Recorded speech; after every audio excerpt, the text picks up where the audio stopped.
Brother Ravi గారి మరిన్ని video updates కొరకు మా యూట్యూబ్ ఛానల్ జేసీఐటీ మినిస్ట్రీస్ ని సబ్స్క్రైబ్ చేసుకోండి, బెల్ బటన్ క్లిక్ చేయండి.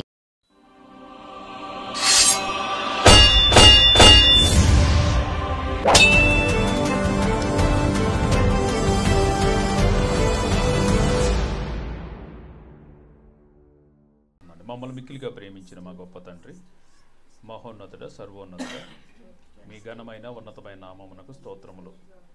మీ అపారమైన ప్రేమను బట్టి తండ్రి, మమ్మల్ని ఇంకనూ సజీవు లెక్కలలో కాపాడుతూ మా బ్రతుకు దినాల్లో తండ్రి మరొక నూతన దినాన్ని మీరు మాకు ప్రసాదించి ఇంత శ్రేష్టమైనటువంటి సమయాన్ని మీరు మాకు ఇచ్చి మీ మాటలు ధ్యానించడానికి, మా జీవితాలు మార్చుకోవటానికి మీరు ఇచ్చినటువంటి మరొక అవకాశం బట్టి, మీరు చూపినటువంటి ఈ మహాకృపను బట్టి తండ్రి మీకు ఎనలేని స్తుతులు, స్తోత్రాలు నాయన. మీ బిడ్డలమైన మేము మీ మాటలు ధ్యానించుచుండగా తండ్రి మీరు మాతో ఉండండి. ఏ మాటలు ఏ ఉద్దేశాలతో మీరు రాయించారో ఆ ఉద్దేశాలను ఎరుగుటకు మా మనోనేత్రాలు వెలిగించండి. చెప్పబోయే వాక్యం మా జీవితాల్లో ఫలం తీసుకురావాలని యేసుక్రీస్తు ప్రభుల వారి అతి పరిశుద్ధ నామమున ఈ ప్రార్థన అడిగి వేడుకుంటున్నాం మా తండ్రి, ఆమేన్. ప్రియమైన దేవుని వారలారా, అందరికీ కూడా యేసుక్రీస్తు నామమున అందరికీ వందనాలు. నాతోటి దైవ సేవకులకు శుభాభివందనాలు క్రీస్తు పేరు తెలియజేస్తూ ఉన్నాను. మరి దేవుడు ఇచ్చినటువంటి ఈ గొప్ప సమయమును బట్టి దేవాది దేవునికి ముందుగా కృతజ్ఞతాస్తుతులు మన ప్రభు అయినటువంటి యేసుక్రీస్తుల వారి ప్రశస్త నామంలో తెలియజేసుకుంటూ జీవగ్రంథంలో నుంచి కొన్ని విలువైనటువంటి సంగతులు ఈరోజు మన ఆత్మీయ ఎదుగుదలకు అవసరమైనటువంటి కొన్ని సంగతులు జీవగ్రంథం నుంచి ధ్యానం చేద్దాం. ప్రియమైన వారారా, ఈ మధ్యకాలంలోని నేను చాలా ప్రాంతాలకి వాక్యానికి మరి ప్రకటించడానికి వెళుతున్నప్పుడు చాలామంది కూడా నాకు వినబడుతున్నటువంటి మాటలు ఏంటి అని అంటే, లోకంలో చాలామంది కలిసిపోయినట్టుగా, ఆత్మీయులు అనబడిన వారే వీళ్ళు బలహీనంగా అయిపోతున్నారు బ్రదర్, వీళ్ళు దేవుళ్ళలోని బలంగా ఉండటం లేదు, చర్చి మానేశారు, ప్రార్థనలు మానేశారు, దేవుని పనులంటే ఒకప్పుడు చురుగ్గా ఉన్నటువంటి వీళ్ళు ఇప్పుడు మరలా లోకంలో కలిసిపోతూ ఉన్నారు అని ఈ మాటలు విన్నప్పుడు, నాకు చాలా ప్రాంతాల్లోకి వెళ్ళినప్పుడు చాలామంది దగ్గర విన్నటువంటి మాటలు ఇవి. ఈ మాటలు విన్నప్పుడు చాలా బాధ అనిపించేసింది. కనుక అలా లోకంలోకి జారిపోతున్నటువంటి వారు ఎవరైనా ఉంటే, లోకంలో దేవుళ్ళలోకి వచ్చి దేవుళ్ళలో నిలవలేక లోకంలోకి జారిపోతున్న వారు ఎవరైనా ఉంటే, అట్టి వారిని మరలా తిరిగి దేవుళ్ళు నిలబెట్టడానికి అవసరమైనటువంటి ఒక అంశాన్ని మరి రికార్డ్ చేసేసి అనేకులకు కూడా అందజేయాలి అన్నటువంటి ఉద్దేశంతో మరి ఈ పాఠాన్ని క్రైస్తవ జీవితానికి పునాది అనేటటువంటి ఒక అద్భుతమైనటువంటి అంశాన్ని ధ్యానించాలి అన్నటువంటి ఆలోచనతోని మరి ఈరోజు ఈ అంశాన్ని మనం ప్రారంభిద్దాం. ప్రియమైన వారలారా, మనం ధ్యానించబోయేటటువంటి అంశం క్రైస్తవ జీవితానికి పునాది, the foundation of Christian living అనేటటువంటి ఒక ఆత్మీయమైనటువంటి ఒక సత్యాన్ని జాగ్రత్తగా ఆలోచిద్దండి. బైబుల్ అనేది ఒక అద్భుతమైనటువంటి జ్ఞాన గ్రంథం అండి. బైబిల్లోని టీచింగ్ మెథడాలజీస్ అని అంటారు. బైబిల్ అనేది ఎప్పుడు కూడా అద్భుతమైనటువంటి బోధనా పద్ధతులు ఈ జీవగ్రంథంలోని వివరించడం జరిగింది. దేవుడు మనకు అనేకమైనటువంటి ఆత్మీయ సత్యాలను నేర్పటంలో దేవుడు ఉపయోగించినటువంటి పద్ధతి ఇదే ఈరోజు చాలామంది టీచర్స్ ట్రైనింగ్లో ఉన్నవారు కూడా నేర్చుకుంటూ ఉంటుంటారు. వాళ్ళు పిల్లలకి చెప్పేటప్పుడు ఏం నేర్పుతారు అంటే, ఒక సాధారణమైనటువంటి విషయాన్ని తీసుకొని దాన్ని మనకు జ్ఞాపకం చేస్తూ అసాధారణమైనటువంటి సంగతిని మనకు తెలియజేస్తూ ఉంటారు. సింపుల్ టు కాంప్లెక్స్ అని అంటారు ఇంగ్లీష్లో. లేకపోతే మనకు తెలిసినటువంటి ఒక సంగతిని మనకు చూపిస్తూ తెలియనటువంటి మరొక సంగతిని తెలియజేయటమే ఒక అద్భుతమైనటువంటి బోధనా పద్ధతి. బైబిల్ అనేది చాలా అద్భుతంగా దేవుడు రాయించారు. నౌన్ టు అన్నోన్, తెలిసిన సంగతులను జ్ఞాపకం చేస్తూ, మనందరికీ తెలుసు యేసుప్రభుల వారు అద్భుతంగా మరి ఆనాడు ఉన్నటువంటి సమాజం మధ్యలోని ఒక విత్తువాని ఉపమానం మనందరికీ తెలుసు. రైతులు మన మధ్యలో ఉన్నారు. వాళ్ళు విత్తనాలు అనేవి కామన్గా తీసుకుంటూ ఉంటుంటారు. ఆ విత్తనాలను పొలాల్లో వెదజల్లుతూ ఉంటుంటారు. ఈ సంగతులు భూమి మీద జరుగుతున్నటువంటి మన కంటికి కనబడుతున్న సంగతులనే మనకు తెలియజేస్తూ, మన కంటికి కనబడుతున్నటువంటి సంగతులని తెలియజేస్తూ, నాయనా ఇదిగో విత్తనాలు కనుక దారి త్రోవ పక్కన పడ్డాయి అనుకోండి, పక్షులు వచ్చి ఎత్తుకుపోతున్నాయి, దానివల్ల ఉపయోగం ఏముందో చెప్పండి. మీలో కూడా వాక్యం అనే విత్తనం కనుక అలా ఉంటే మీలోనే అది ఫలించదు. ఇదిగో కొన్ని విత్తనాలు ఎక్కడ పడుతున్నాయి, ముళ్ళ చెట్లలో పడుతూ ఉన్నాయి, రాతి నేల మీద పడుతూ ఉన్నాయి. వీటి వల్ల కూడా ఉపయోగం ఏమీ లేదు. కొన్ని మాత్రమే శ్రేష్టమైనటువంటి సారవంతమైనటువంటి భూమిలోనే పడుతున్నాయి. మీరు కూడా దేవుని వాక్యాన్ని మీ హృదయం అనేటటువంటి పొలంలో కూడా అలా సారవంతమైనదిగా ఉండాలి. అదే 30 అంతలుగా 60 అంతలుగా 100 అంతలుగా ఫలిస్తుంది. అంటే చూసారా, మనకు తెలిసిన సంగతిని తెలియజేస్తూ, మనకు తెలిసిన సంగతిని జ్ఞాపకం చేస్తూ, తెలియనటువంటి ఆత్మానుసారమైనటువంటి ఒక సంగతిని ప్రభువుల వారు మనకు తెలియజేస్తున్నారు ప్రియమైన వారు. ఇంకా మనకు సైనికుడు గురించి కూడా, ఒక సైనికుడు సర్వాంగ కవచం అనేది ఎలా ధరించుకుంటారు, శిరస్త్రాణం అంటే ఏంటిది, బ్రెస్ట్ ప్లేట్ అనేది ఏంటిది, బెల్ట్ అంటే ఏంటిది, ఇవన్నీ కూడా ఒక్కొక్కటి మనకి జ్ఞాపకం చేస్తూ దీని వెనక ఆత్మీయంగా మనం నిలబడాలి అని అంటే మనం ఎలా నిలబడాలి అంటే భూమి మీద జరుగుతున్నటువంటి సంగతులను మనకి జ్ఞాపకం చేస్తూ, మన మధ్యలోని చాలామంది మనుషులు కాబట్టి మనం వివాహం చేసుకుంటుంటాం. వివాహం చేసుకునేటప్పుడు వివాహానికి సిద్ధపడినటువంటి పెండ్లి కుమారుడు వివాహం చేసుకోబోయేటటువంటి స్త్రీ గురించి ఎలాంటి కలలు కంటాడంటే, ఎంత పరిశుద్ధంగా ఉండాలని ఆ భార్య అని అనుకుంటారు కదా. అలానే ఇదిగో యేసుక్రీస్తు ప్రభుల వారు కూడా సంఘం అనబడినటువంటి మీరు కూడా పరిశుద్ధంగా రావాలి అని లోకంలో జరుగుతున్నటువంటి చిన్న చిన్న సంగతులను జ్ఞాపకం చేస్తూ ఆయన పరిశుద్ధత వైపుకి ఆత్మానుసారమైనటువంటి జీవితంలో ఆయన ఏం కోరుకుంటున్నారో తెలియజేయటం కోసం అనేకమైనటువంటి నౌన్ టు అన్నోన్ తెలిసినటువంటి సంగతులను జ్ఞాపకం చేస్తూ తెలియనటువంటి ఆత్మీయ సత్యాలను మనకి ఇక్కడ జ్ఞాపకం చేస్తూ ఉన్నారు ప్రియమైన వారు. అందులోని 2 ప్రధానమైనటువంటివి, ఒకటి వ్యవసాయము, మానవ జీవితంలోని క్రైస్తవులుగా మారినటువంటి క్రైస్తవ జీవితాన్ని 2 రకాలుగా పోల్చడం జరిగింది. ఒకటి వ్యవసాయంతో పోల్చడం జరిగింది, రెండోది ఒక కట్టడంతో కూడా పోల్చడం జరిగింది. ఏదేమైనప్పటికీ కూడా మానవ జీవితంలోని మనం ఎలా బ్రతకాలి, మరి ముఖ్యంగా యేసుక్రీస్తు ప్రభుల వారిని నమ్మి ఈ లోకంలోని పాపాన్ని అసహించుకొని లోకంలో ఉన్నటువంటి జీవితం వద్దనుకొని యేసు ప్రభు పాదాల చెంతకు వచ్చినటువంటి మనం ఎలా బ్రతకాలో ఆయన ఒక మెలకువను మనకు తెలియజేస్తున్నారండి. వచ్చినటువంటి మీరు అభివృద్ధి జరగాలి. ఎలా అభివృద్ధి జరగాలి, మిమ్మల్ని మీరు కట్టుకోవాలి అని అంటున్నారండి.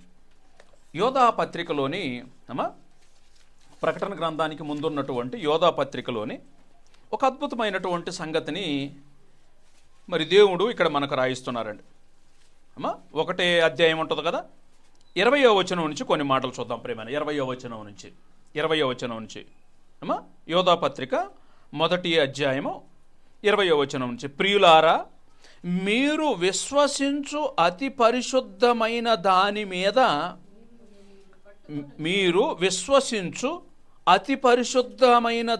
మీద మిమ్మును మీరు కట్టుకొనుచు అని అంటున్నారు. మిమ్మును మీరు ఏం చేయాలంటమ్మా, కట్టుకోవాలి అని అంటున్నారు. మనం కట్టుకోవటం అంటే మనం జనరల్గా ఇల్లు కట్టుకుంటాం కదండి. ఇల్లు కట్టుకునేటప్పుడు మనం ఏం చేస్తాం చెప్పండి. ఇల్లు కట్టుకునేటప్పుడు మనం ఎవరైనా సరే ఒక పద్ధతి పాటిస్తాం. ఏం పద్ధతి పాటిస్తాం? ఇల్లు గట్టిగా ఉండాలనుకోండి, ఇల్లు 10 స్టేర్లు వేయాలనుకోండి, 10 స్టేర్లు వేయాలంటే కింద ఎలా ఉండాలి? ఫస్ట్ దేని మీద మీరు ఫోకస్ చేస్తారు? తీసుకుపోయి ఇసుకలో ఎవరన్నా 10 స్టేర్లు కట్టేస్తారా? ఎక్కడ కడతారు? లేకపోతే బురదలో కట్టేస్తారా? బురదలో కట్టాలన్నా కూడా మీరు ఏం చేస్తారు? ఆ బురదంతా తీసేసి ఎక్కడైతే గట్టి నేల దొరుకుతుందో, లేకపోతే బండ లేకపోతే రాయి అనేది ఎక్కడైతే దొరుకుతుందో అంతవరకు తవ్వుతారు. అంతవరకు కూడా డిగ్ చేసి అక్కడికి వెళ్ళి గట్టి నేల లేకపోతే ఒక పునాది వేయాలి అంటే ఏం కావాలి మీకు? ఒక ఫౌండేషన్ కావాలంటే ఏం కావాలి మీకు? ఫౌండేషన్ అనేది మన ఇళ్లలోని ఇప్పుడు మన ఇల్లు కడతాం. ఇల్లు కట్టేటప్పుడు ఏం చేస్తారు? ముందు ఫౌండేషన్ కోసం ఏం చేస్తారంటే గొయ్యి తవ్వుతారు. ఏంది అక్కడే కట్టవచ్చుగా, పైన కట్టకూడదా? పైన కడితే నిలవదు. బిల్డింగు నీకు ఎంత సామర్థ్యం, నీ బిల్డింగు ఎంత గొప్పగా కట్టాలి అనేది ఇక్కడ ఉన్నటువంటి పునాది మీద ఆధారపడి ఉంటుంది. ఈ పునాది కూడా ఎక్కడ పడితే అక్కడ వేయరు. పునాది కూడా ఎక్కడ పడితే అక్కడ వేస్తారా? పునాది కూడా గట్టి నేల మీద లేకపోతే గట్టి రాతి మీద, బండ మీద కామన్గా పునాది అనేది వేస్తూ ఉంటుంటారండి. దేవుడు ఏమంటున్నారంటే క్రైస్తవ జీవితాన్ని ఒక కట్టడంతో పోలుస్తున్నారు ప్రియమైన, ఒక భవనంతో పోలుస్తున్నారు. దేవుడు నివాసం చేసే దేవాలయం, దేవుడు నివాసం చేసే ఇంటితో పోలుస్తున్నారు. దేవుడు ఎక్కడ నివాసం చేయాలనుకుంటున్నారు? మీరు మీ సొత్తు కారు, మీరు విలువ పెట్టి కొనబడిన వారు. ఇదిగో మీలో ఉన్నటువంటి పరిశుద్ధాత్మకు మీరు ఆలయమై ఉన్నారని మీరు ఎరుగరా అని అన్నారు కదండి. కనుక మనం అందరం ఒక ఆలయం. మనం ఎవరం? ఒక ఆలయం. ఒక ఆలయం, ఇది ఒక కట్టడం, ఇది ఒక దేవుని నివాసం, దేవుని ఇల్లు ఇది. ఈ ఇల్లు కట్టబడాలి కదమ్మా, కడితే కదా ఇంట్లో ఎవరైనా ఉండేది. ఈ ఇల్లును కూడా దేవుడు ఏమంటున్నారంటే, అయ్యా మీరు కట్టడం, మీలో నేను నివాసం చేయాలి అంటే మీరేం చేయాలి? మీరు విశ్వసించిన దాని అంటే అతి పరిశుద్ధమైనటువంటి దాని మీద మిమ్మల్ని మీరేం చేయాలి? కట్టుకోవాలి అని అంటున్నారండి. మనల్ని మనం కట్టుకోవాలి. కట్టుకునేటటువంటి ఈరోజు కట్టుకోలేక ఆ నిర్మాణం అనేది పూర్తి కాకుండా దేవుడు నివాసం చేయటం లేదు. కనుకనే ఈరోజు దుష్ట శక్తులు లేకపోతే అపవాది వాని అనుచరులు ఈ నివాసంలోని నివాసం చేసేటటువంటి పరిస్థితి వచ్చేసింది. ప్రియమైన వారలారా, ఈ ఇంటిలోని ఎవరు నివాసం చేసే పరిస్థితి వచ్చేసింది? అపవాది వాడి అనుచరులు పరిస్థితి వచ్చేసిందండి. కనుక ఇక్కడ దేవుడు ఎంత మంచి మాట చెబుతున్నారు అనంటే, ప్రియులారా మీరు విశ్వసించు అతి పరిశుద్ధమైన దాని మీద మిమ్మును మీరు కట్టుకోవాలి. మీకు ఒక పని ఉంది మిమ్మల్ని మీరే కట్టుకోలేదు అనుకోండి, మీరు కట్టుకోవాలా? లేకపోతే ఎవరన్నా కట్టుకుంటారు కరెక్టే, కానీ ఎట్టబడితే అట్ట కట్టడానికి కాదు కదా. మీరు దగ్గరుండి నాకు ఇలా కావాలి అని అనుకుంటాం. మనకు కొన్ని కోరికలు అనేవి ఉంటాయి. మనం ఎలాగైతే ఇంటిని జాగ్రత్తగా కట్టుకుంటామో అంతకంటే కూడా పరిశుద్ధమైనటువంటి ఈ క్రైస్తవ జీవితాన్ని కూడా మనం ఏం చేయాలి?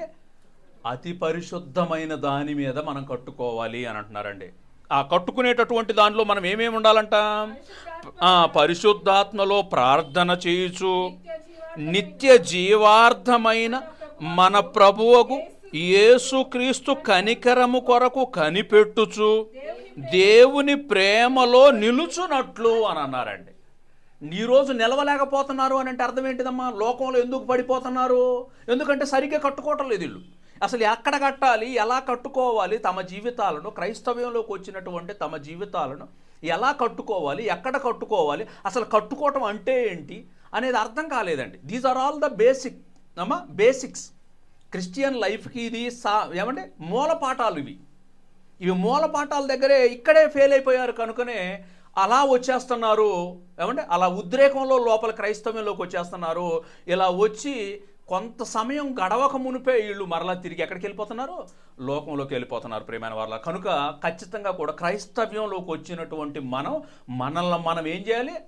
అతి పరిశుద్ధమైన దాని మీద మనల్ని మనం కట్టుకోవాలి. మనం నిలబడేటట్టుగా దేవుని కనికరం పొందాలి. పరిశుద్ధాత్మలో ప్రార్థన చేయాలి. ఇక్కడ అద్భుతమైనటువంటి మాటలు కదండి. మన ప్రభువుకు యేసుక్రీస్తు కనికరము కొరకు కనిపెట్టుచు దేవుని ప్రేమలో నిలుచున్నట్లు కాచుకొని ఉండుడి అని అన్నారు. ఎఫెసీ పత్రిక 2వ అధ్యాయంలో కూడా ఈ కట్టడాన్ని గురించి, క్రైస్తవ జీవితం అనంటే ఒక నివాసం, ఒక దేవునికి ఇల్లు, ఒక కట్టడం అనేటటువంటి అద్భుతమైనటువంటి మాటలు చెబుతున్నారు. చూడండి అండి, 2వ అధ్యాయము, ఎఫెసీలకు రాసిన పత్రిక 2వ అధ్యాయము 20వ వచనం చూడండి. ప్రియమైన వారు, 20వ వచనం క్రీస్తు యేసే ముఖ్యమైన మూలరాయి అయి ఉండగా అపోస్తులులను ప్రవక్తలను వేసిన పునాది మేర మీరు కట్టబడి ఉన్నారు. ఇక్కడ యూనివర్సల్ చర్చ్ గురించి చెబుతున్నారండి. అంతకుముందేమో ఒక వ్యక్తిగతంగా మిమ్మల్ని మీరు కట్టుకోవాలి. కట్టుకున్న తర్వాత మీరు ఎవరికి నివాసం అవుతారు? పరిశుద్ధాత్మకు నివాసం అవుతారు. పరిశుద్ధాత్మకు నివాసం అయినటువంటి మీరు, అలాంటి వారందరూ కలిసి ఏర్పడినటువంటి సంఘమే ఇదిగో దేవునికి ఒక గొప్ప ఇల్లుగా ఉంటే, అక్కడ ఆ యూనివర్సల్ చర్చి ఎవరైతే పరిశుద్ధంగా బ్రతుకుతూ సంఘంలోని ఉంటుంటారో వాళ్ళందరి గురించి చెబుతున్నటువంటి మాట. ఇక్కడ ఏమంటున్నారు? ప్రతి కట్టడమును ఆయనలో చక్కగా అమర్చబడి, ప్రతి ఒక్కళ్ళం కూడా ఆ సంఘం అనబడినటువంటి ఆ కట్టడంలోనికి మనందరం అమర్చబడాలంట. మనం ఇల్లు కట్టేటప్పుడు ఏం చేస్తారు చెప్పండి? ఇల్లు కట్టేటప్పుడు మేస్త్రి ఉంటారు కదండి. మేస్త్రి ఏం చేస్తాడంటే, తన దగ్గర ఒక టాపీ ఉంటుంది, తెలుసు కదా అందరికి. టాపీ ఉంటుంది. ఒక ఇటుక తీసుకుంటాడు. ఇటుక తీసుకొని ఏం చేస్తాడు? ఆ గోడలో కానీ ఏదైనా సరే కట్టేటప్పుడు, దీన్ని పెట్టేటప్పుడు ఏం చేస్తాడంటే అవసరం లేనిది చెక్కి అలా కొట్టేస్తూ ఉంటాడు.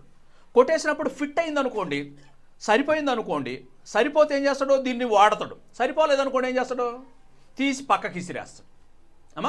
ఇదిగో ఇండివిజువల్గా వ్యక్తిగతంగా కూర్చున్నటువంటి మన అందరం కూడా మనల్ని మనం అతి పరిశుద్ధమైనటువంటి దాని మీద మనల్ని మనం కట్టుకుంటూ దేవునికి నివాసయోగ్యులుగా కనుక ఉంటే మనందరినీ కూడా ఆయన సంఘం అనబడినటువంటి దేవాలయం లోపల నిన్ను నన్ను అమర్చడానికి సిద్ధంగా ఉన్నాడండి. ప్రతి కట్టడము వ్యక్తిగతంగా మనం ఒక కట్టడము, ఈ కట్టడాలన్నిటినీ కూడా ఒక్కొక్క ఎక్కడ దేవుని యొక్క మందిరం, దేవుని యొక్క సంఘము, ఏమంటారు యూనివర్సల్ చర్చ్ అంటారు కదా, ఆ కట్టడంలోను మనం అమర్చబడే విధంగా మనల్ని మనం కట్టుకోవాలి. అప్పుడు ఆయన మనల్ని వాడుకుంటారు. అమర్చబడి ఏమంటున్నారు, ప్రభువు నందు పరిశుద్ధమైన దేవాలయమగుటకు వృద్ధి పొందుచున్నది. ఆయనలో మీరు కూడా ఆత్మ మూలముగా దేవునికి నివాస స్థలమై ఉండుటకు కట్టబడుచున్నారు. మనం అందరం కూడా కట్టబడుచున్నాము. అంటే మన క్రైస్తవ జీవితాన్ని దేంతో పోలుస్తున్నారు దేవుడు? ఒక కట్టడంతో పోలుస్తున్నారు, ఒక కన్స్ట్రక్షన్ బిల్డింగ్తో పోలుస్తూ ఉన్నారు. పేతురు రాసినటువంటి మొదటి పత్రిక 2వ అధ్యాయము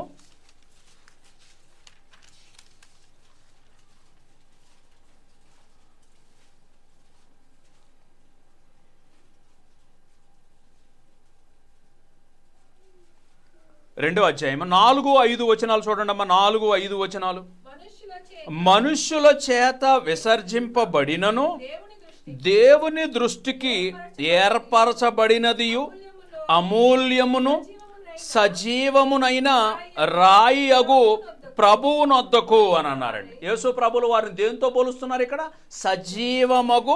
సజీవమైన రాయి అని అన్నారండి. యేసు ప్రభులు వారు దేనితో సమానం అంటే ఇప్పుడు ఇక్కడ ఆ కట్టడంలోని సజీవమైనటువంటి రాయితో ఎవరిని పోలుస్తున్నారు? మన ప్రభువుల వారిని పోలుస్తున్నారు. ఇప్పుడు మనం కూడా ఎలా ఉండాలి? సజీవమైన రాళ్ళుగా ఉండాలా లేదా మృతమైన రాళ్ళుగా ఉండాలా? మనం కూడా సజీవులమైనటువంటి రాళ్ళగా ఉండాలి ఆ కట్టడంలోని. ఇక్కడ మంచి అద్భుతమైనటువంటి మాట, అమూల్యమును సజీవమునైన రాయి అగు ప్రభువునొద్దకు వచ్చిన వారై యేసుక్రీస్తు ద్వారా దేవునికి అనుకూలమగు ఆత్మ సంబంధమైన బలులు అర్పించుటకు పరిశుద్ధ యాజకులుగా ఉండునట్లు మీరును. ఆ మందిరం అనేది కన్స్ట్రక్షన్ అయిపోతుంది కదా. దేవుడు ఎక్కడైతే నివాసం చెయ్యాలి అని అనుకుంటున్నారో, కొంతమంది అమెరికాలో దేవుని కోసం బ్రతికే వాళ్ళు ఉండొచ్చు, కొంతమంది ఇండియాలో బ్రతికే వాళ్ళు ఉండొచ్చు, కొంతమంది వేరే దేశాలు ఎక్కడెక్కడైనా బ్రతకనివ్వండి. ఎవరెవరైతే తమ్మును తాము విశ్వసించిన దానిపైన, అతి పరిశుద్ధమైన దానిపైన తమ్మును తాము కట్టడాలుగా తమ్మును తాము కట్టుకుంటూ దేవునికి నివాసయోగ్యులుగా మార్చుకుంటున్నారో అలాంటి వారందరినీ సజీవమైనటువంటి రాళ్లుగా ఉంటే వీళ్ళందరికీ కూడా మూలరాయి ఎవరంట? మన ప్రభువుల వారు మూలరాయి.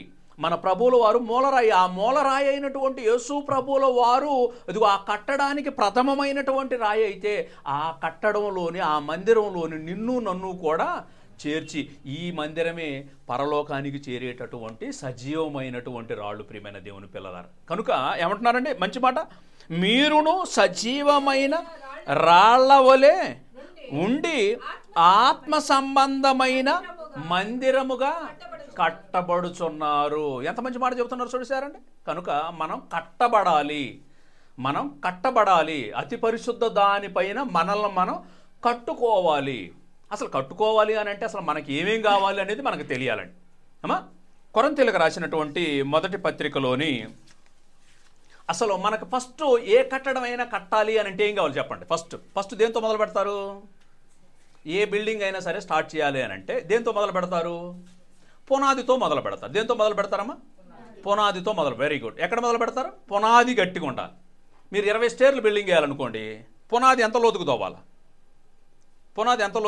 చాలా లోతుకు తోవాలి. ఎక్కడైతే గట్టి బండ దొరుకుతుందో ఆ బండ దాకా తవ్వి లేదా ఒక స్టేర్ అనుకోండి, ఎంత ఒక 2-3 అడుగులు తవ్వినా కూడా పర్వాలేదు. 2 స్టేర్లు అనుకోండి, అప్పుడు ఏం చేస్తారు? ఒక 4-5 అడుగులు లోతుకు తవ్వుతారు.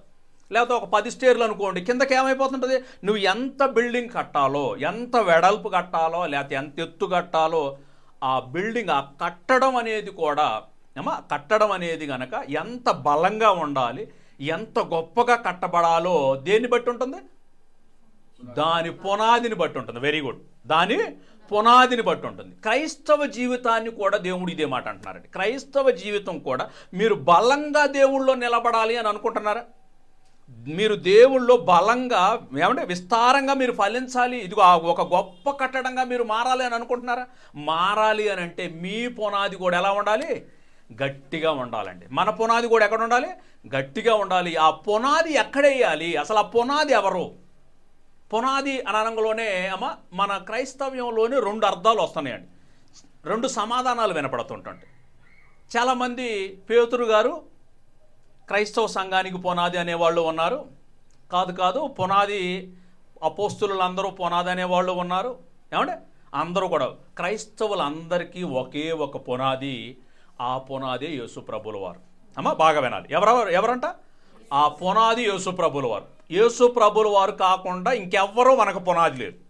అమ్మా ఇక్కడ నిలబడినటువంటి నేను మీకు పునాది కాదు, అక్కడ కూర్చున్నటువంటి అన్నగారు కూడా మీకు పునాది కాదు, మీకు బాప్తిస్మం ఇచ్చినటువంటి వారు మీకు పునాదులు కారు, లేకపోతే మిమ్మల్ని కన్నటువంటి తల్లిదండ్రులు పునాదులు కారు. క్రైస్తవ జీవితంలో ఎవరైనా సరే నిలబడాలి, లోకంలోకి వెళ్ళిన తర్వాత లోకంలో జారిపోకుండా మరలా దేవుని ఎదుట మీరు నిలబడి ఉండాలి అంటే మీ పునాది ఎవరి మీద ఉండాలి? యేసుక్రీస్తు అనబడినటువంటి పునాది మీద ఉండాలి. ఎక్కడ ఉండాలి మన పునాది? యేసుక్రీస్తు. అమ్మ కొరింథీయులకు రాసినటువంటి మొదటి పత్రిక 3వ అధ్యాయంలోని 3వ అధ్యాయము 9వ వచనం చూడండి ప్రియమైన వారు. 9వ వచనం క్రైస్తవ జీవితాన్ని అపోస్తులుడైన పౌలు ద్వారా పరిశుద్ధాత్మ దేవుడు ఎలాంటి పోలికతో పోలుస్తున్నారు? మేము దేవుని జత పనివారమై ఉన్నాము, మీరు దేవుని వ్యవసాయమును. మొదటి పోలిక దేంతో పోల్చారు? మనందరం కూడా దేవుని వ్యవసాయం అని అన్నారు. రెండవ పోలిక దేంతో పోల్చారు? ఏమండి? అలంకారం అని అంటారు కదండి, మెటాఫోర్స్ అని అంటారు. 2 మెటాఫోర్స్ని ఇక్కడ ఉపయోగిస్తున్నారు. ఒకటి వ్యవసాయము, రెండోది దేవుని గృహము అని అన్నారు. ఇప్పుడు మనకేం కావాలి? ఇప్పుడు మన జీవితాలను ఎలా కట్టుకోవాలనుకుంటున్నాం కాబట్టి దేవుని గృహము అనేది మనకి ఇప్పుడు అవసరం. మీరు దేవుని గృహము అని అన్నారు, మీరు దేవుని ఇల్లు అని అన్నారు. ఈ ఇంటికి పునాది ఏంటో, ఈ పునాది గనక ఆయన చెప్పినటువంటి పునాది కాకుండా ఇంకే పునాది వేసినా కూడా ఈ బిల్డింగ్ మధ్యలోనే కూలిపోద్ది. అమ్మా ఈ బిల్డింగ్ అనేది ఈరోజు క్రైస్తవ్యంలో అనేక మంది లోకంలో కలిసిపోతున్నారంటే వాళ్ళ పునాది సరిగ్గా లేదు.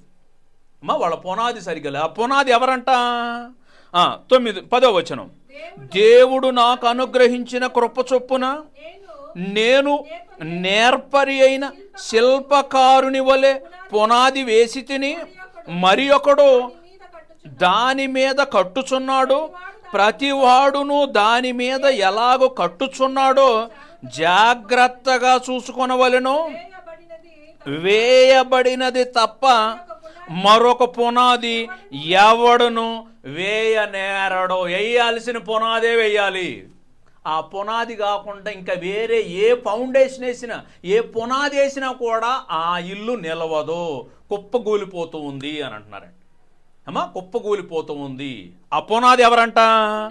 ఈ పునాది యేసుక్రీస్తే. అండర్లైన్ చేసేసండి ఆ పదం మొత్తం కూడా. మీ బైబిల్ ఎప్పుడైనా సరే ఎక్కడైనా సరే ఈ మాట కనుక అమ్మా పునాది అనంగులను మనకెవరు గుర్తుకు రావాలి? యేసుక్రీస్తే గుర్తుకు రావాలి. మన పునాది ఎవరు? యేసుక్రీస్తు. ఈరోజు చాలా మంది పునాది ఏంటో తెలుసా? ఈరోజు యేసుక్రీస్తు ప్రభువుల వారిని పక్కన పెట్టేశారండి చాలామంది. అమ్మా యేసుక్రీస్తు ప్రభువుల వారు అని అంటే ఏదో ప్రారంభంలో ఉన్న ఇంట్రెస్ట్ ఇప్పుడు లేదు. ఈరోజు ఎలా అయిపోయింది అని అంటే చాలామంది సేవకులను అనుసరించేవాళ్ళు.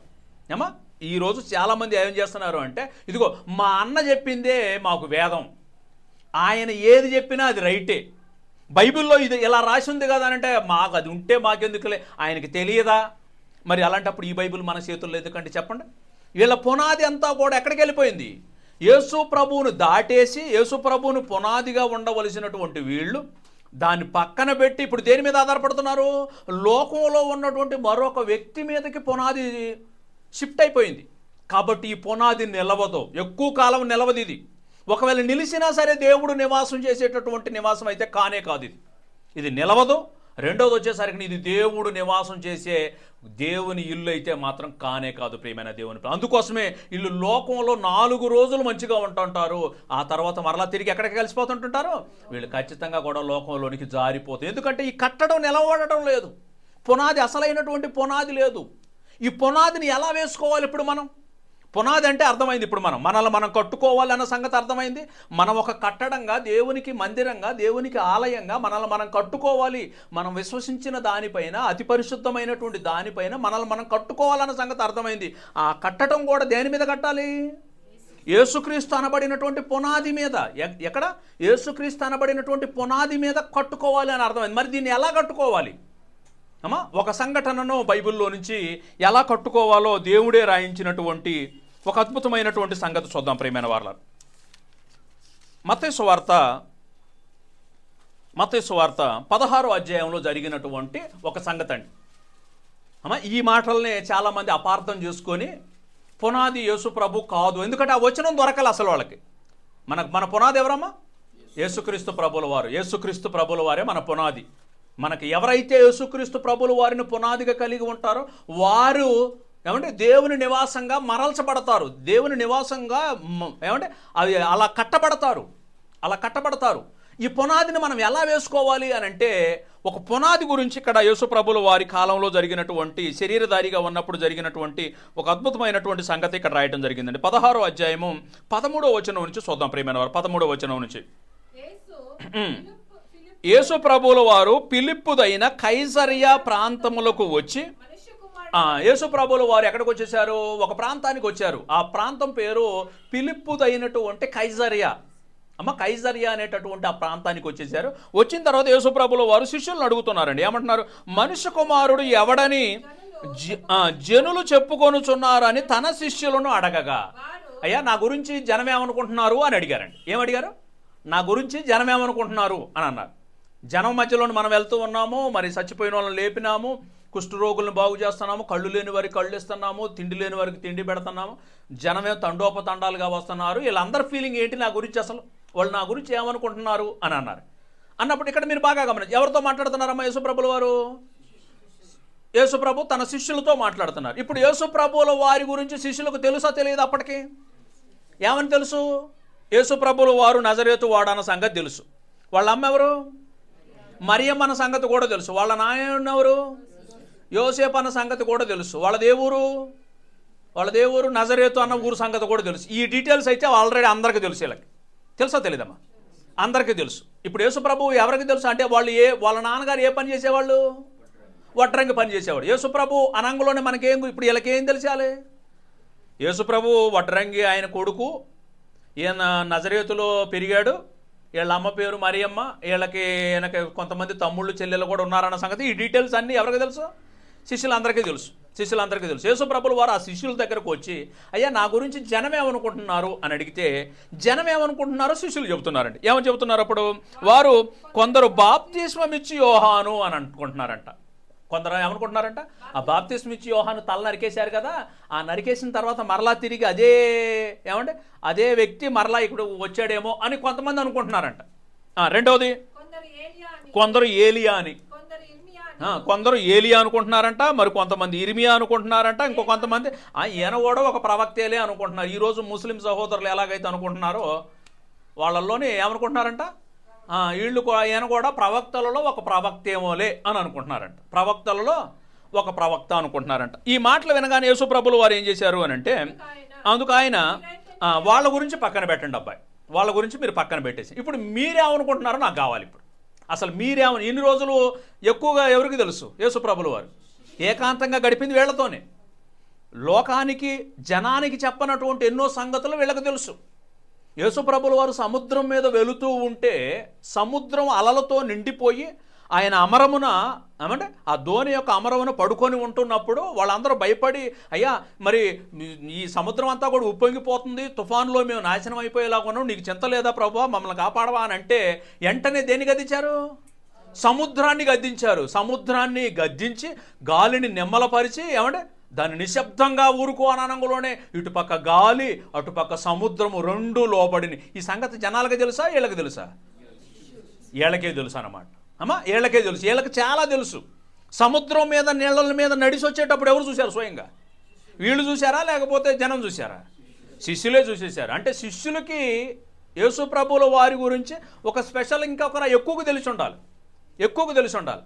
కాబట్టి ఇప్పుడు వాళ్ళు బాప్తిస్మిచ్చి యోహాను అనుకుంటున్నారు, ఏలియా అనుకుంటున్నారు, ఇర్మియా అనుకుంటున్నారు, ప్రవక్తల్లో ఒకరు అనుకుంటున్నారు. వాళ్ళ గురించి పక్కన పెట్టి అసలు మీరేమనుకుంటున్నారు మీరు చెప్పండి అని అన్నారు. మీరు ఏమనుకుంటున్నారు చెప్పండి అని అంటే అందుకు సీమోను పేతురు. ఎవరో ఏమంటే ఎంతమంది? 12 మంది ఉన్నారు. 12 మందిలో రిప్లై ఎవరి దగ్గర నుంచి వస్తుంది? ఒక్కడి నుండి వస్తుందండి. 12 మందిలోంచి 12 మంది దగ్గర నుంచి రావటంలే, ఒక్కరి నుంచే వస్తుంది. ఆ ఒక్కరి నుంచి ఏమని వస్తుంది? నీవు సజీవుడు వగు దేవుని కుమారుడు అయిన క్రీస్తువు అని ఆయన చెప్పాడంట. ఏమంటే ఈయనేం చెప్పాలి కామన్గా? ప్రభా మీరు మాకెందుకు తెలియదు? వడ్రంగా ఆయన కొడుకువేగా నువ్వు, మరియమ్మ కొడుకువేగా నువ్వు, నజరేతేగా మీ ఊరు అని అంటల్లా. ఇప్పుడు ఈయనేం ఒక కొత్త మాట చెబుతున్నాడు. ఏమంటున్నాడు? నీవు సజీవుడవగు దేవుని కుమారుడు. యోసేపు కుమారుడు అంటున్నాడా దేవుని కుమారుడు అంటున్నారు? దేవుని కుమారుడు అయిన క్రీస్తువు, మేము ఎదురు చూసే మెస్సయ్యవు నువ్వు. ఈ మాట పేతురికి ఎలా తెలిసిందండి? అంతమంది 12 మంది ఉన్నారుగా, 12 మందిలో ఒక్కడికే తెలిసింది. అప్పటికి ఇంకా పేతురు అన్న పేరు కూడా ఈయనకు తెలియదు. ఈయన పేరు ఏం పేరు? ఆయన పేరు సీమోను అనేది అతని పేరు. ఈయన ఎప్పుడైతే నీవు సజీవుడు అయిన దేవుని కుమారుడు అయిన క్రీస్తువు అని అనగానే యేసు ప్రభుల వారు ఏమంటున్నారు? అందుకు యేసు ప్రభుల వారు, సీమోను బర్యోనా, నీవు ధన్యుడవు, పరలోకమందున్న నా తండ్రి ఈ సంగతి నీకు బయలుపరిచితేనే కానీ నరులు నీకు బయలుపరచలేదు. ఈ సంగతి ఎవరు చెప్పారంట ఆయనకి? అమ్మ ఈరోజు కనీసం వాక్యం మనకు అర్థమవుతుందంటే మనకెవరు నేర్పుతున్నారు? మనకు దేవుడు నేర్పుతున్నాడు కనుకనే. ఏమంటే మీరు బాగా అనుకోవచ్చు, మాకు ఆ పాస్టర్ గారు నేర్పారు, ఈ పాస్టర్ ఎవరు నేర్పరు. గుర్తుంచుకోండి, మీ ఎవరైనా సరే ఇక్కడికి వచ్చి చదవటం తప్ప, ఇక్కడికి వచ్చి నేను చదవటం తప్ప నాకైనా నేర్పాల్సింది ఆయనే, మీకైనా నేర్పాల్సింది ఆయనే. నాకు నేర్పేటప్పుడు కొంతమంది ద్వారా ఆయన నేర్పుతారు, కానీ అందరికీ నేర్పించేది ఎవరు? ఆ దేవుడే. ఇప్పుడు పేతురు ఈ మాట చెప్పగానే పేతురు, ఇది మనుష్యుల వలన నువ్వు తెలుసుకోలేదు, ఇది దేవుడే, పరలోకమందున్న నా తండ్రే. అంటే యేసు ప్రభువుని ఎలా తెలుసుకుంటున్నాడు ఈయన? సజీవుడు అయిన దేవుని కుమారుడు అయిన క్రీస్తువు అన్నటువంటి సత్యం ఎవరి మూలంగా? పరిశుద్ధాత్మ ప్రేరణతోని పరలోకపు తండ్రి పరిశుద్ధాత్మ మూలంగా ఇతనికి తెలియజేస్తూ ఉన్నారు. కాబట్టి నీవు ధన్యుడవు అని అన్నారు. ధన్యుడవు అని ఇక్కడ ఒక మంచి మాట అంటున్నారండి. ఈ సంగతి నీకు బయలుపరచనే గాని నరులు నీకు బయలుపరచలేదు, మరియు నీవు పేతురువు అని నెంబర్ వేసిందమ్మా అక్కడ మీకు. అను శబ్దమునకు రాయి అని అర్థం అంట. పేతురు అన్న మాటకే రాయి అని అర్థం అంట. దీన్ని గ్రీకు భాషలోని దీన్ని ఏమంటారంటే పెట్రాస్ అని అంటారు. ఆ పదం బాగా గుర్తుంచుకోండి. ఏంటిది? పెట్రాస్ అని అంటారు. రాయి, నీవు రాయి, నీవు పేతురువు, ఈ బండ మీద నా సంఘమును కట్టుదును, పాతాళ లోక ద్వారములు దాని ఎదుట నిలవనేరవని నేను నీతో చెప్పుచున్నాను. ఈ మాటను పట్టుకొని ఏం చేశారు అంటే, చూసా, నీవు రాయివి, నీవు పేతురువు, ఈ బండ మీద. ఇక్కడ బండ అన్నారు ఒకసారి, రెండోసారి రాయి అని అన్నారు. రెండు పదాలు వేరు. పేతురు అన్న మాటకు అర్థం బండ అని అర్థమా, రాయి అని అర్థమా? రెండింటికి తేడా ఉందండి. పెట్రాస్ అని దాన్ని అంటారు, బండ అని అంటే పెట్రా అని అర్థం. పెట్రా. మనకి జనరల్గా ఎదుటోళ్ళ మీద రాయి వేయాలనుకోండి, ఎంత రాయి తీసుకుంటారు చెప్పండి? ఒక 5 కేజీలు బండ పట్టుకున్నాడంటే ఈడు సచ్చి ఊరుకుంటాడు. ఎంత పట్టుకుంటాడు? ఇంత బండ ఉంటుందండి, ఇంత బండ ఎదుటోడికి సిరేయటం కోసం ఉపయోగం. అలాంటి చిన్న రాయితోని యేసు ప్రభువుల వారు దేంతో పోల్చారు? ఎవరితో పోల్చారు? ఈ రాయి ఎక్కడి నుండి వచ్చిందో తెలుసా? ఆ పెద్ద బండలో నుంచే వచ్చేసింది. గుర్తుంచుకోండి. ఎక్కడి నుంచి వచ్చింది ఈ బండ? బండ అనేది బండలో నుంచి వచ్చినటువంటి చిన్న రాయి. ఇది పోల్చినటువంటి పోలిక ఏంటి అని అంటే, నీవు రాయి లాంటి వాడివి, నేను నా సంఘమును ఈ బండ మీద అని ఇక్కడ అన్నారండి. మన వాళ్ళందరూ ఈ రాయి దగ్గర ఆగిపోయారు. కాబట్టి సంఘం అంతా కూడా దేని మీద కట్టింది అనుకుంటున్నారు? పేతురు అనబడి. పేతురు గారు మనకి ఏమంటే పునాది ఏం కాదు. పేతురు అనబడినటువంటి బండ మీద ఆయన సంఘాన్ని కట్టలేదు. ఒకవేళ కట్టారు అని అనుకుంటే ఇదే అధ్యాయంలోని 2-3 వచనాలకు రాగానే ప్రభువా ఆయన యేసు ప్రభులు వారు చెప్పారు, పాపుల చేతికి నేను అప్పగింపబడతాను, మనుష్య కుమారుడు మరి వాళ్ళు పట్టుకుంటారు, బంధిస్తారు, ఆయన్ని సిలువ వేస్తారు, చంపేస్తారు అని అంగులోనే ప్రభువా నీకు ఇది జరగకూడదు కాక అని అన్నాడు. అసలు నీకు ఎప్పటికి ఇది జరగకూడదు అని అంగులోనే సాతానా నా వెనక్కపో అన్నాడు. ఎవరిని పట్టుకొని? పేతురుని పట్టుకొని అన్నాడు. అదే పేతురుకి ఏమంటే యేసు ప్రభులు వారు స్వయంగా చెప్పి, పేతురు రేపు ఇదే సమయం కల్లా నువ్వు ముమ్మారు నన్ను ఎరుగునని అబద్ధం ఆడతామని ముందు చెప్పినా కూడా మనోడు ఏం చేశాడు? అబద్ధం ఆడాడా లేదా? అబద్ధం ఆడాడు. తర్వాత వచ్చేసరికినే ఇంకా యేసు ప్రభులు వారు పరలోకానికి వెళ్ళిన తర్వాత పేతురు ఆ బండ మీద కట్టబడిందే ఈయన కూడా ఏ బండ మీద కట్టబడిండు? క్రీస్తు అనబడినటువంటి బండ మీద కట్టబడినటువంటి జీవితమే ఈ జీవితం కూడా. క్రీస్తు లేకపోతే ఎవరికి కూడా పునాది అనేది లేదు ప్రియమైన వారలారా. కాబట్టి పేతురు మనకి పునాది కానే కాదు. ఎందుకంటే కొద్దిసేపటి తర్వాతనే యేసు ప్రభులు వారే సాతానా నా వెనక్కపో అని అన్నాడు పేతురుని పట్టుకొని. పైగా 3 సార్లు అబద్ధం ఆడాడు. నేను ప్రభువుని ఎరుగనని 3 సార్లు అబద్ధం ఆడాడు. ఆయన మనకు పునాది ఏంటి? తర్వాత కాలంలో వచ్చేసరికేనే ఇంకా ఏకంగా కొంతమంది భోజనాన్ని కూర్చున్నప్పుడు పేతురు గారు కూడా కూర్చున్నాడు. కూర్చున్న తర్వాత ఈలోగా యూదులు వచ్చేసరికి టక్కన లేచి చేతులు కడుక్కొని నేనెందుకు అన్యులతో కూర్చుంటా అనేటటువంటి అబద్ధం ఆడితే ఏకంగా ఎవరో పౌలు గారు అతన్ని గద్దించడం జరిగింది. ప్రియమైన వారలారా, గద్దించడం అనేది జరిగింది. కనుక మన పునాది ఎవరో? ఎట్టి పరిస్థితులలో కూడా ఒకవేళ పేతురు పునాది అనుకున్నారు అని అంటే ఆ కట్టడం కుప్పగూలిపోయినట్టే. మన పునాది ఎవరు? యేసుక్రీస్తు ప్రభుల వారే. ఇక్కడ మీరు బాగా గమనించాలమ్మా. అసలు ఈ పునాది పేతురు గారికైనా ఆయనే పునాది, ఈరోజు నాకైనా ఆయనే పునాది, మీకైనా ఆయనే పునాది. మనందరికీ పునాది ఎవరు? యేసుక్రీస్తు ప్రభుల వారు. యేసుక్రీస్తు ప్రభుల వారిని పునాదిగా పేతురు ఎలా చేసుకున్నాడు అని ఇక్కడ కనుక జాగ్రత్తగా గమనిస్తే పేతురు గారు మరియు యేసు ప్రభుల వారు నేరుగా ఒకరినొకరు కలుసుకున్నటువంటి సందర్భం అండి ఇది. అమ్మా, ఒకరినొకరు నేరుగా కలుసుకున్నటువంటి సందర్భం ఇది మొదటిది. రెండవది వచ్చేసరికేనే యేసుక్రీస్తుని ఎలా గ్రహిస్తున్నారు, ఎలా తెలుసుకుంటున్నారు? ఈరోజు మనోళ్ళు చాలామంది యేసు ప్రభు అనంగులోనే బాలుడా చిన్ని బాలుడా అని పాటలు పాడుతున్నారు. వీళ్ళకి ఎలా కనపడ్డాడు యేసు ప్రభు? చిన్న బాలుడా. ఏమా, మనోళ్ళు ఆయన్ని ఎలాంటి పోలికలతో పోలుస్తున్నారు చూడండి. ఆయన ఎందుకు బండతో పోల్చేశారు? ఆయన రాయితో ఎందుకు పోల్చేశారంటే నిజమైనటువంటి సత్యాన్ని గ్రహించాడండి. ఆ గ్రహింపు కూడా ఎవరి ద్వారా వచ్చేసింది? పరిశుద్ధాత్మ ద్వారా పరలోకపు తండ్రి బయలుపరిచినటువంటి సత్యం. ఈయన సజీవుడైన దేవుని కుమారుడైన క్రీస్తు. ఇది మనకు బాగా తెలియాలండి. మనకేం తెలియదు? క్రీస్తు అంటే మన పాపాల కోసం ప్రాణం పెట్టి తన జీవితాన్ని ధారపోసి మన పాపాలను కడిగి పరిశుద్ధమైనటువంటి జీవితాన్ని ఇచ్చినటువంటి ఒక గొప్ప మహానుభావుడు యేసుక్రీస్తు ప్రభుల వారు. ఆ సంగతి మనం తెలుసుకోవాలి. కానీ అది కాకుండా వీళ్ళకి చాలా తెలుసు అప్పటికే. ఈయన వడ్లవాని కుమారుడు అన్న సంగతి తెలుసు. వీటి గురించి ఎక్కడా కూడా దేవుడు బయలుపరచలేదు. మనకు కూడా ఏం కావాలి ఇప్పుడు? యేసు ఆయన మనకు క్రీస్తు, మనకు ఆయన ఒక రక్షకుడు, మన కోసం ప్రాణం పెట్టినవాడు, అన్న సంగతి తెలియాలి. మొదటిది వాళ్ళిద్దరూ కూడా సంఘర్షణ లేకపోతే కన్ఫ్రంటేషన్ అంటారు. వాళ్ళిద్దరూ ఒకరికొకరు ఎదురు పడిన తరువాత అప్పటి వరకు కూడా వీళ్ళ 12 మంది శిష్యులలో తెలియనటువంటి ఒక రహస్యం ఈయనకు మాత్రమే బయలుపరచబడింది. ఏంటా రహస్యం?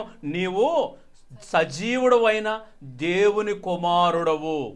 రెవల్యూషన్ అని అంటారు. బహిర్గతం అయిపోయింది. ఒక సత్యం బయలుపడింది. మూడోది ఎప్పుడైతే సత్యం ఆ దేవుడు పరలోకములో ఉన్న తండ్రి ఆ సత్యాన్ని పరిశుద్ధాత్మ ద్వారా పేతురుకి ఇచ్చాడో, పేతురు ఒప్పుకోబట్టే బయటికి ధైర్యంగా చెప్పేశాడు. ఒప్పుకున్నాడు. మొదటిది సరాసరిగా ప్రభువుని కలుసుకున్నారు. రెండోది పరలోకమందు ఉన్నటువంటి తండ్రి ద్వారా ఒక సత్యం అనేది బయలుపరచబడింది. ఆ సత్యం అనేది బయలుపరచబడిన తర్వాత దాన్ని అంగీకరించాడు. అంగీకరించిన దానిని బహిర్గతంగా అందరి ముందు పబ్లిక్లో ఒప్పుకుంటున్నాడండి. నీవు సజీవుడు అయిన దేవుని కుమారుడు అయిన క్రీస్తువు. పబ్లిక్లో ఒప్పుకుంటున్నారు. ఎవరిని ఒప్పుకుంటున్నారు? యేసు ప్రభువుల వారిని ఒప్పుకుంటున్నారండి. ఏమంటే ఈరోజు మనలో చాలామంది ఉద్యోగం చేసేవాళ్ళు ఎవరైనా ఉన్నారు మీలో? ఉద్యోగాలు చేసేవారు ఉద్యోగం దగ్గర నేను క్రిస్టియన్ని అని చెప్పుకోవడానికి సిగ్గుపడుతున్నటువంటి రోజులండి. అవునా కదా? బహిర్గతంగా పబ్లిక్లో యాక్సెప్ట్ చేయలేనటువంటి పరిస్థితి. పబ్లిక్లో నేను యేసు ప్రభువుని నమ్ముతున్నాను, పబ్లిక్లో నేను యేసు ప్రభువుని నమ్మి ఆయన రక్తం ద్వారా నా పాపం కడగబడింది అని చెప్పే డేర్ లేదండి చాలామంది. ఒకవేళ కనుక యేసు ప్రభువుని నమ్మితే, యేసు ప్రభువుని నమ్మాము అని అంటే వీళ్ళందరూ ఎంత విలువ తక్కువగా చూస్తారో అన్నటువంటి వీళ్ళ మర్యాద కోసం ఎవరిని ఒప్పుకోవట్లేదు? ఆయన ఒప్పుకోవట్లేదు. మత్తయి సువార్త 10వ అధ్యాయంలో చూడండి ఏమంటున్నారు. మత్తయి సువార్త 10వ అధ్యాయము 32వ వచనం చూడండి ప్రియమైన. 32వ వచనం, మనుష్యుల ఎదుట నన్ను ఒప్పుకొను వాడు ఎవడో పరలోకమందున్న నా తండ్రి ఎదుట నేనును వానిని ఒప్పుకొందును. పునాదినే ఒప్పుకోకపోతే నీకు కట్టడం ఎక్కడ కట్టబడిద్ది చెప్పండి? అమ్మా సిగ్గుపడితే ఎట్లా? ఏమంటే సిగ్గుపడితే ఎట్లా? మనకు నిత్యజీవం కావద్దా? ఇక్కడే ఒప్పుకునే డేర్ లేకపోతే, ఇక్కడే ఆయన గురించి నువ్వు మాట్లాడటానికి ఇష్టపడకపోతే, ఆయన నీ రక్షకుడని చెప్పుకోలేనటువంటి దౌర్భాగ్యపు స్థితిలో మనం ఉంటే, వీళ్ళు ఏమనుకుంటే మనకెందుకు? ఒకడు అనుకుంటే అసలు మనం నిజంగా మారామా మారలేదా?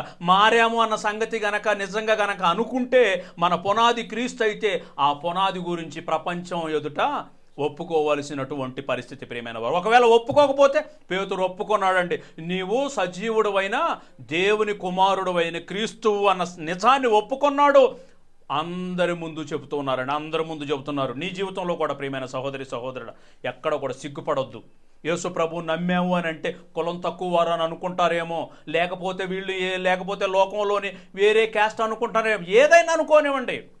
ఏమండి, నన్ను చాలామంది నేను బైబిల్ చెబుతాను అని అంటే చాలామంది ఎగతాళి చేశారు. ప్రారంభంలో ఎగతాళి చేశారు. నా జీవితం మంచిది కాదమ్మా, నేను ఒకప్పుడు చాలా పాపాలు చేసిన చేసేటప్పుడు నాకు ఉండేది ఒకటే, నేను ఎంత తప్పు చేసినా సరే నాకు నేనే రైట్, నేను ఎవరిని కూడా డోంట్ కేర్ అన్నట్టుగానే ఉండేది. అలా ఉన్నటువంటి నేను ఎప్పుడైతే దేవుడి గురించి తెలుసుకొని దేవుడి కోసం బ్రతుకుదామని అనుకున్నామో, వీళ్ళందరూ ఎగతాళి చేయటం మొదలుపెట్టారండి. ఎగతాళి చేయటం మొదలుపెట్టినప్పుడు నేను ఒకటే మాట చెప్పిన, పాపం చేసేటప్పుడు మీ పర్మిషన్ తీసుకోలేదు, మారేటప్పుడు కూడా నీ పర్మిషన్ నాకు అవసరం లేదు. నేను మారాను అన్న సంగతి నువ్వు నమ్మినా ఒకటే, నమ్మకపోయినా ఒకటే. నేను మారాను అన్న సంగతి ఎవరికి తెలిస్తే చాలు? ఆయనకు ఒక్కడికి తెలిస్తే చాలు. ఆయనకు ఒక్కడికి తెలిస్తే చాలు, అంతే. నువ్వు ఏదనుకున్నా పర్వాలేదు, నేను మంచోడు అనుకున్నా పర్వాలేదు, నేను చెడ్డోడు అనుకున్నా పర్వాలేదు, నా గురించి నీ సర్టిఫికెట్ నాకేం అవసరం లేదు అని అనుకున్నాను. ఈరోజు బహిరంగంగా దేవుని వాక్యాన్ని ప్రకటిస్తూనే ఉన్నాను ప్రియమైన వారు. చాలా సంవత్సరాల తర్వాత వాళ్ళే ఎవరైతే నన్ను ఎగతాళి చేశారో వాళ్ళు కూడా మరి దేవుని దయను బట్టి నా మాటలు విని వాళ్ళు కూడా క్రైస్తవ్యంలోకి వచ్చేటటువంటి పరిస్థితి వచ్చేసిందండి. కనుక మనం సిగ్గుపడకూడదు. ఇదిగో మన వ్యక్తిగతంగా యేసు ప్రభువుల వారితో సంబంధం కలిగి ఉండాలండి. వ్యక్తిగతంగా మనకు యేసు ప్రభువుల వారితో సంబంధం కలిగి ఉండాలి. ఎలా సంబంధం కలిగి ఉండాలి?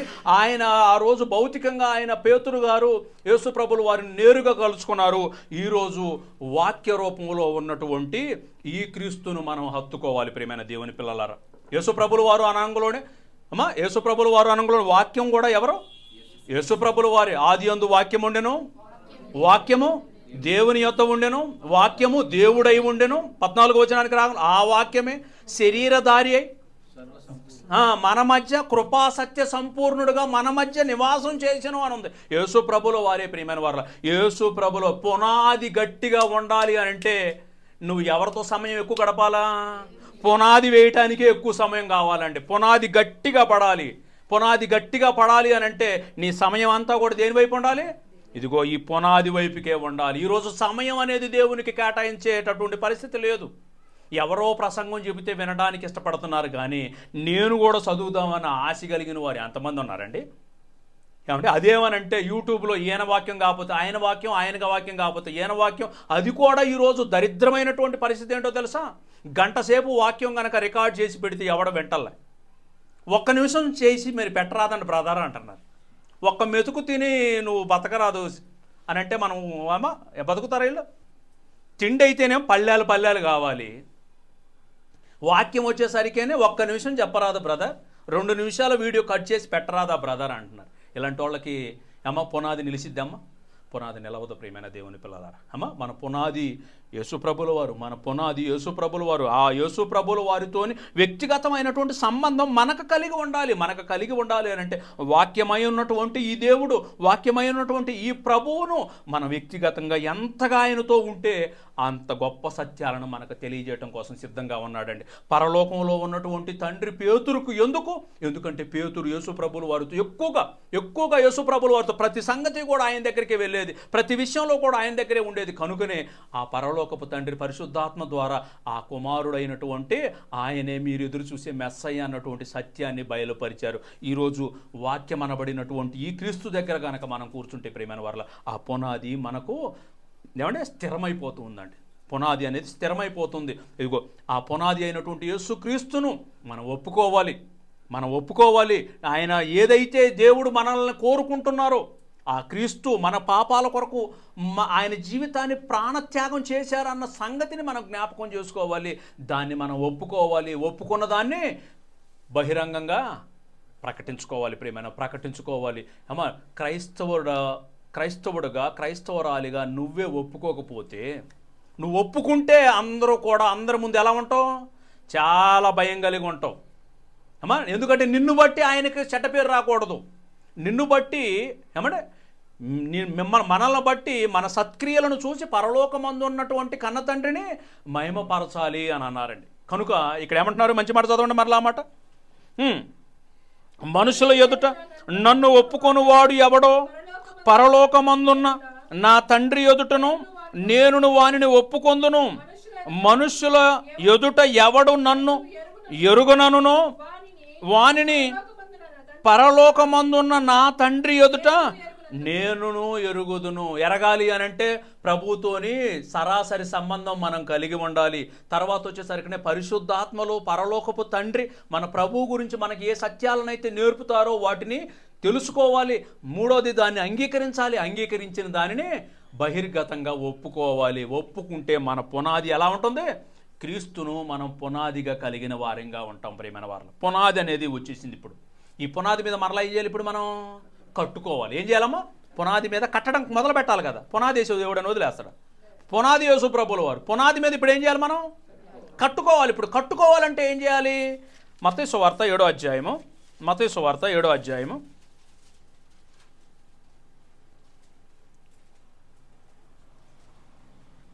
ఇక్కడ చాలా సింపుల్గా చెబుతున్నారండి. ఎలా కట్టుకోవాలో చెబుతున్నారు.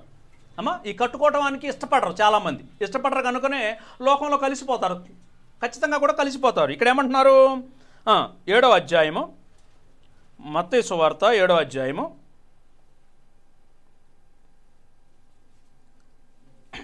24వ వచనం చూద్దాం ప్రియమైన వారలారా. కాబట్టి ఈ నా మాటలు విని వాటి చొప్పున చేయు ప్రతివాడును బండ మీద, ఆ బండ ఎవరు? యేసుక్రీస్తు ప్రభుల వారు. ఆ బండ ఎవరు? యేసుక్రీస్తు ప్రభుల వారు. ఆ పునాది మీద మీరు గనక కట్టుకోవాలి అని అంటే యేసు ప్రభుల వారు చెబుతున్నారు, మిమ్మల్ని మీరు కట్టుకోవాలి అని అంటే ఏమంటున్నారు? కాబట్టి ఈయన మాటలు విని వాటి చొప్పున చేయు ప్రతివాడును బండ మీద తన ఇల్లు కట్టుకొనిన బుద్ధిమంతుణ్ణి పోలి ఉండును. వాన కురిసెను, వరదలు వచ్చెను, గాలి విసిరి ఆ ఇంటి మీద కొట్టెను, కానీ దాని పునాది బండ మీద వేయబడిన కనుక అది పడలేదు. ఇక్కడ ఒక ఇల్లు గురించి చెబుతున్నారండి. ఆ ఇల్లు ఎక్కడ కట్టారంటమ్మా? బండ మీద కట్టారంట. దాని పునాది ఎక్కడ ఉంది? ఇప్పుడు బండ మీద ఉంది. కాబట్టి దీని మీదకి ఏమేమి వచ్చినాయి? వానలు వచ్చినాయి, వరదలు వచ్చినాయి, గాలి వచ్చేసింది. అంటే పెద్ద తుఫాన్ వచ్చి పడింది అనమాట. తుఫాన్ అనేది వచ్చేసింది. వచ్చిన తర్వాత కూడా ఇల్లు పడిపోలేదు అని అంట. అమ్మా, ఇంకా నెక్స్ట్, ఇంకా వీళ్ళు ఇలా కట్టుకున్న వారిని ఏమన్నారు దేవుడు? బుద్ధిమంతులు అన్నారు, బుద్ధిహీనులు అన్నారంట. ఈ రోజు లోకంలో పడిపోతున్నటువంటి వారు ఎవరు? మరియు ఈయన మాటలు విని వాటి చొప్పున చేయని ప్రతివాడు ఇసుక మీద తన ఇల్లు కట్టుకొనిన బుద్ధిహీనుని వలె పోలి ఉండును. వాన కురిసెను, వరదలు వచ్చెను, గాలి విసిరి ఆ ఇంటిని కొట్టెను, అప్పుడది దాని పాటు గొప్పది అన్న. ఇక్కడ రెండు ఇల్లులు ఉన్నాయి. ఒకదాని పునాది బండ, రెండో దాని పునాది ఇసుక. ఒకదాని పునాది బండ, రెండో దాని పునాది ఇసుక. రెండింటి మీదకి ఏమొచ్చేసినాయి? రెండింటి మీదకి కామన్గా ఏమొచ్చింది? తుఫాన్ అయితే గ్యారెంటీకి వచ్చింది. తుఫాన్ అనేది కామన్గా వచ్చేసింది. కామన్గా తుఫాన్ అనేది వచ్చేసింది. ఈ తుఫాన్లో నిలబడింది ఎవరిల్లు? బుద్ధిమంతుని ఇల్లు. బండ మీద ఏ ఇల్లు అయితే కట్టబడిందో ఆ ఇల్లు నిలవబడింది. ఆ బుద్ధిమంతుడు ఎవరయ్యా అంటే, ఎవరైతే ఇప్పుడు ఇంతసేపు మాటలన్నారు కదా, మీరు ఎన్నటువంటి మాటల ప్రకారం గనక మీరు జీవిస్తే మీరు బుద్ధిమంతుడితో సమానం అంట. అమ్మా, బండ మీద ఇల్లు కట్టుకోవటం అంటే అర్థమైంది.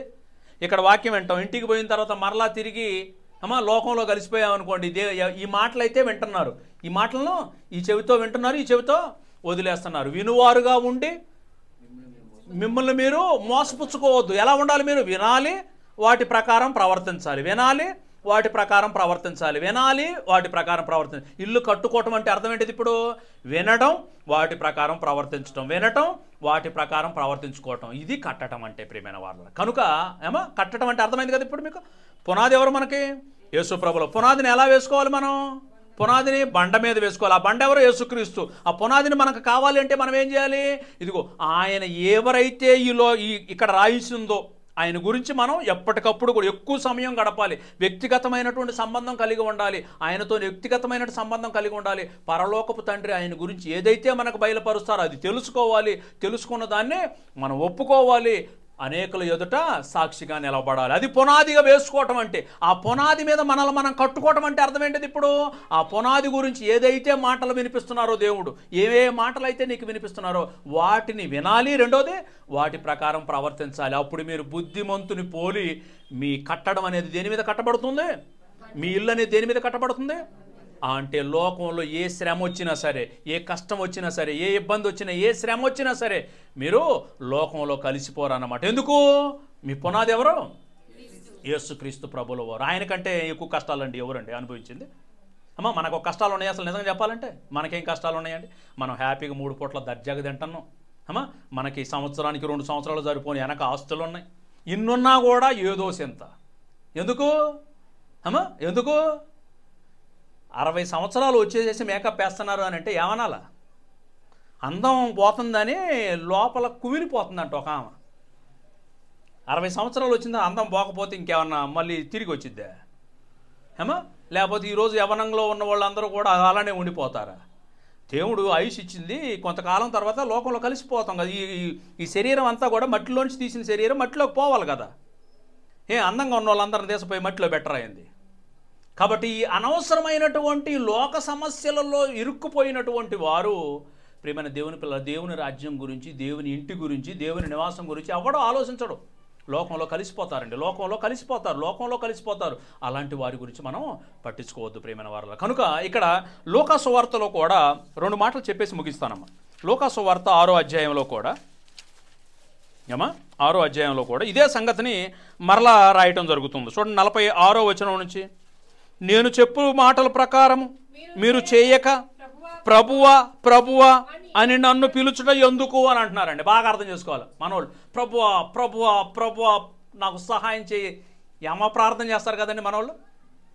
అసలు యేసు ప్రభు అమ్మ ఏం కావాలి అని అన్నాడు అనుకోండి, పొరపాటున ఉంటారా ఇల్లింట్లో? అంత గట్టిగా ప్రార్థన చేస్తున్నారు. కరెక్టే. యేసు ప్రభులు వారు అంటున్నారు, అమ్మ నేను చెప్పే మాట నీకు లెక్కలేదు. నేను ఎంతసేపు మొత్తుకొని చెప్పినా నువ్వు బాగుపడే తల్లి, నీ పద్ధతి మార్చుకమ్మా, నోరు కుదిరించుకమ్మా, కొంచెం పరిశుద్ధంగా బ్రతుకమ్మా. నేనేమి చెప్పినా సరే వాటిని పక్కన పెడతావు. మరలా తిరిగి మోకరించి ఏమని అడుగుతావు తెలుసా? ప్రభువా ప్రభువా ప్రభువా. బా ఏమంటే ఆ ప్రభువు చెబుతున్నటువంటి మాట ఏమంటున్నారు? నేను చెప్పు మాటల ప్రకారము మీరు చెయ్యక ప్రభువా ప్రభువా అని నన్ను పిలుచుట ఎందుకు అని అంటున్నారు. ఏమంటే ఎంత బాధపడితే ప్రభు ఈ మాట అనాలా అని. నెక్స్ట్ ఏమంటున్నారు?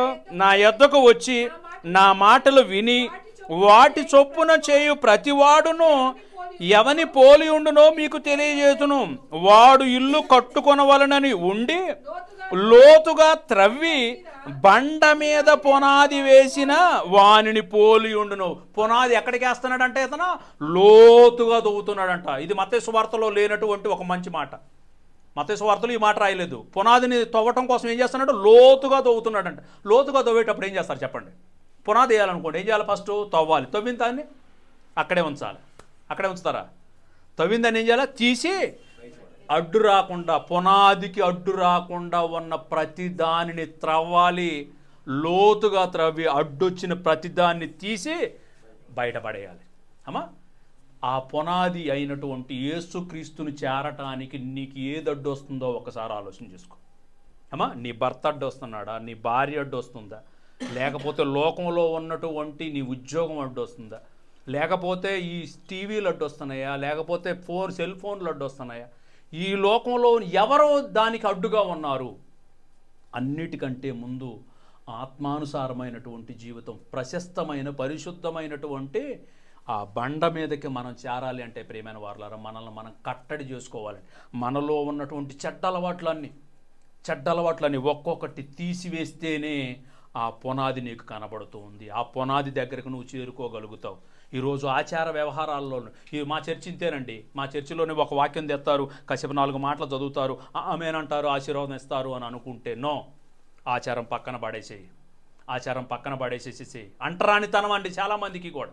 చాలామంది కూడా వచ్చేసరికి సంఘంలో ఉన్నటువంటి వారు సంఘంలోకి వచ్చిన తర్వాత పేదోళ్ళను చూస్తే ఒక చులకన భావం లేదంటారా? చులకన భావం. పేదోళ్ళనేమో వెనక కూర్చోబెడతారు, బాగా డబ్బున్నటువంటి ప్రశస్తమైన వస్త్రాలు వేసుకున్న వాళ్ళనేమో కుర్చీల మీద కూర్చోబెడుతుంటారు. ఎక్కడికి వచ్చిన తర్వాత ఈ పునాది కావాలి అని అనుకునేటటువంటి వారే.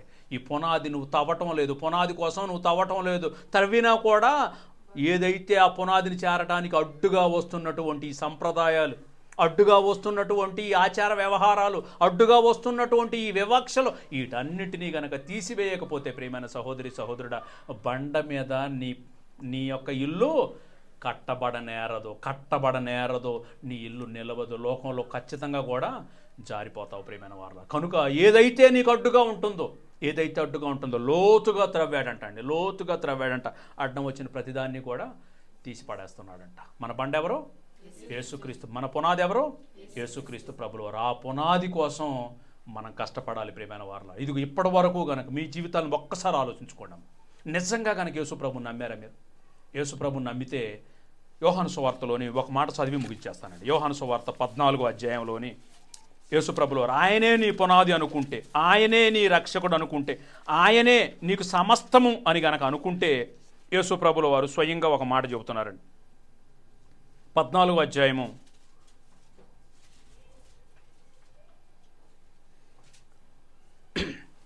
14వ అధ్యాయము యోహాను సువార్త 14వ అధ్యాయము 21వ వచనం నుంచి చూద్దాం ప్రియమైన. 21వ వచనం నుంచి, నా ఆజ్ఞలను అంగీకరించి వాటిని గైకొను వాడే నన్ను ప్రేమించువాడు అని అన్నారండి. ఏమంటే నిజంగా యేసుప్రభు అంటే ఇష్టం ఉన్న వాళ్ళు చేతులు ఎత్తండి ఒకసారి. ఇష్టమే కదా అందరికీ? ఇష్టమైతే మాత్రం ఇది నేను అడుగుతున్న మాట కదా, ఆయనే అడుగుతున్నాడు. నన్ను ప్రేమ భయం అనేది 2 ఉంటాయండి లోకంలో. ప్రేమ ఉంటుంది, భయం ఉంటుంది. భయపెట్టి కూడా నిన్ను లోపరుచుకోవచ్చు. రెండోది ప్రేమించి కూడా, ప్రేమతో కూడా నిన్ను దగ్గర చేసుకోవచ్చు. దేవుడు నిన్ను భయపెట్టి ఆయనకు దగ్గర చేసుకోవాలి అనుకోవటం. నిన్ను నన్ను భయపెట్టాలంటే ఎంతసేపు ఆయనకి? నిన్ను నన్ను భయపెట్టాలంటే భూమిని ఇక్కడ కూర్చున్నటువంటి మనల్ని ఒక్క సెకండ్ ఎట్లా అంటే ఎక్కడో అక్కడ మోకరించి దేవుడు అంటే గజగజలాడిపోం. అక్కడ గజగజలాడిపోం. అలా కాదు. ఆయన ప్రేమిస్తే, ఎవరైతే మనం మనకి ఎవరైనా బాగా ఇష్టం అనుకోండి, నీకు ఒక అబ్బాయి అంటే ఇష్టం అనుకోండి, ఏం చేస్తావు? ఇంట్లో ఉన్నట్టు అమ్మని ఎదిరేస్తావు, నాన్నని ఎదిరేస్తావు, అందరిని ఎదిరేస్తావు. వాడంటేనే నాకు ఇష్టం, వాడంటే నాకు లవ్ అని అంటాం. వాడి కోసం ఏదైనా చేస్తావు. ఇదిగో ఈ అమ్మాయి అంటే నాకు బాగా ప్రేమ, ఈ అమ్మాయి లేకపోతే నేను బతకలేను, ఆమె కోసం నేను ఏదైనా చేస్తాను అంటాడు. ప్రేమ ఉంటే ఏదైనా తెగింపు అనేది ఉంటుందండి. యేసు ప్రభువుల వారిని నిజంగా నువ్వు ప్రేమిస్తే, మనకి ఈరోజు ఈ మాట చాలా చులకనగా ఉంటుందండి. అందరి ప్రేమలు గొప్పగా కనపడతాయి. తండ్రి ప్రేమ అనంగులోనే వీళ్ళకి ఒక ఎమోషన్, తల్లి ప్రేమ అనంగులోనే ఒక ఎమోషన్. మరి యేసు ప్రభువుల వారి ప్రేమ, నీకోసం ప్రాణం పెట్టలేదు నీ తల్లి, నీకోసం ప్రాణం పెట్టలేదు నీ తండ్రి, నీకోసం ఎవడో ప్రాణం పెట్టరు.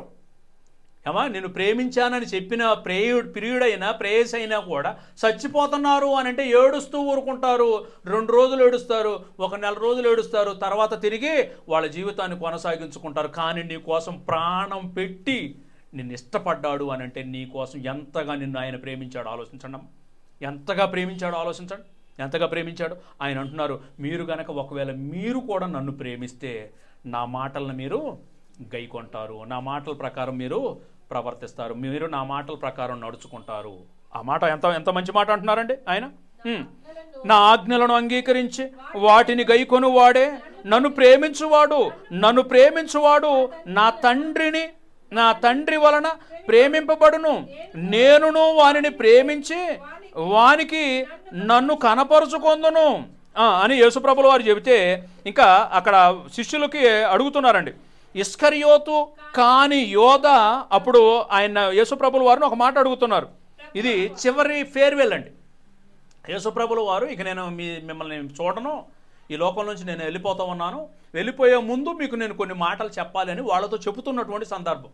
ఈ మాటలన్నీ చెబుతూ ఉంటుంటే ఇస్కరియోతు యోధ కానటువంటి మరొక యోధ యేసుప్రభుల వారిని అడుగుతున్నారు, ప్రభువా, నీవు లోకమునకు కాక మాకు మాత్రమే నిన్ను కనపరుచుకొనుటకు ఏమి సంభవించినని అడగగా, ఏమయ్యా మరి ప్రభువా మాకొక్కళ్ళకే నీ గురించి చెబుతున్నావేంటి, మరి వాళ్ళకెందుకు చెప్పటం లేదు?